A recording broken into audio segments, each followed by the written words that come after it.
This Ridley-Watkins-Hilsum theory works because applied voltage forces electrons into heavy satellite valleys. The clever bit here is slowing them down. In standard elemental conductors, increasing applied electric voltage accelerates charge carriers faster, producing higher electrical current in strict accordance with Ohm's law. Yet bulk multi-valley semiconductor materials exhibit differential negative resistance, where increasing applied terminal voltage causes net electrical current through the sample to drop.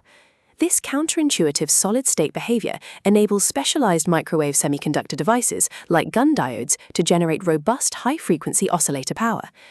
An initial minor setback in early semiconductor research was assuming that any energized solid conductor would produce this useful negative differential resistance effect. Experimental tests on simple elemental semiconductors like silicon failed completely to produce high-frequency microwave oscillations under elevated electric field bias. Standard single-valley materials lack upper energy bands, causing added electrical bias to merely heat the crystal lattice while electrons accelerate in a linear fashion. In 1961, British physicists Brian Ridley, Tom Watkins, and Cyril Hilsum published landmark theoretical papers resolving this precise material band requirement. Their theory proved that intervalley electron transfer requires multi-valley band structures where high-mobility primary valleys align below low-mobility upper satellite valleys.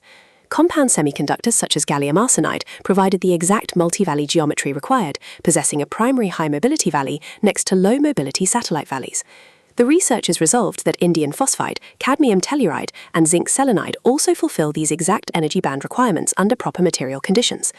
The bigger problem was explaining how bulk solid-state material without internal junction interfaces could produce stable high-frequency microwave oscillations in practice. In 1962, physicist J.B. Gunn observed mysterious microwave current oscillations in uniform gallium arsenide samples, an unexpected observation known as the Gunn effect. Engineers struggled to accept that a uniform piece of bulk semiconductor without p-n junction boundaries could act as a powerful high-frequency microwave oscillator. In 1964, physicist Herbert Kromer connected Gunn's experimental discoveries directly to the theoretical framework established by Ridley, Watkins, and Hilsum.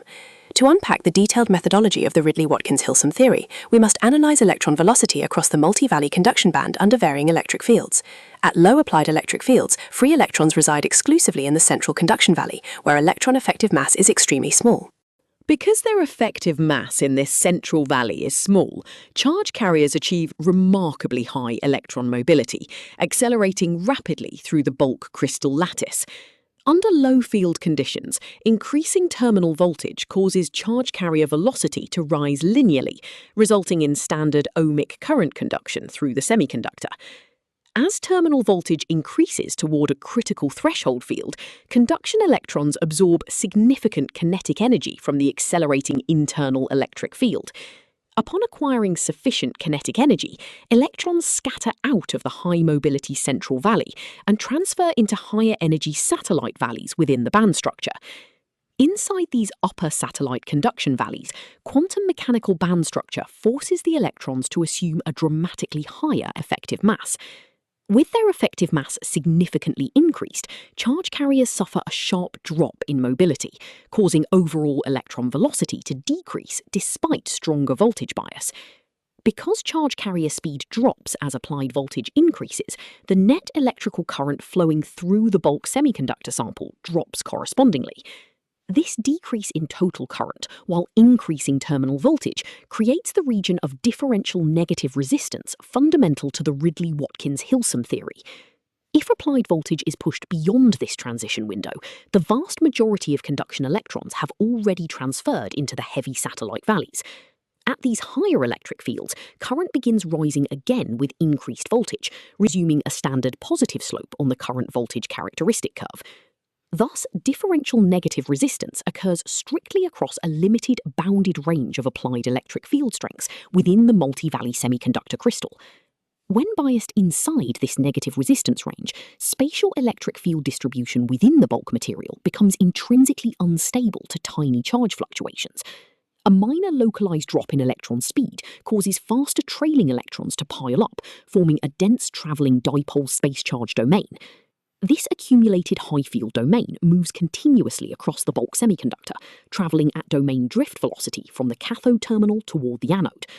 Upon reaching the anode terminal, the high-field domain collapses, discharging a rapid pulse of electrical current into the external microwave oscillator circuit.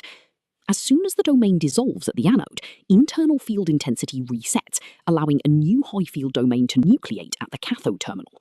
This periodic generation and transit of high-field domains generates high-frequency microwave power, driving practical gun diode electronic oscillators. Gallium arsenide serves as the primary compound semiconductor material for commercial microwave devices because of its well-matched multi-valley conduction band structure. Indium phosphide is also utilised for high-efficiency microwave oscillators, benefiting from higher satellite valley energy separation and elevated carrier saturation velocities. Cadmium telluride and zinc selenide represent additional compound semiconductors that exhibit the required intervalley electron transfer mechanism described by RWH theory. Under external hydrostatic or uniaxial mechanical pressure, indium arsenide also displays intervalley transfer by modifying its internal conduction band valley spacing.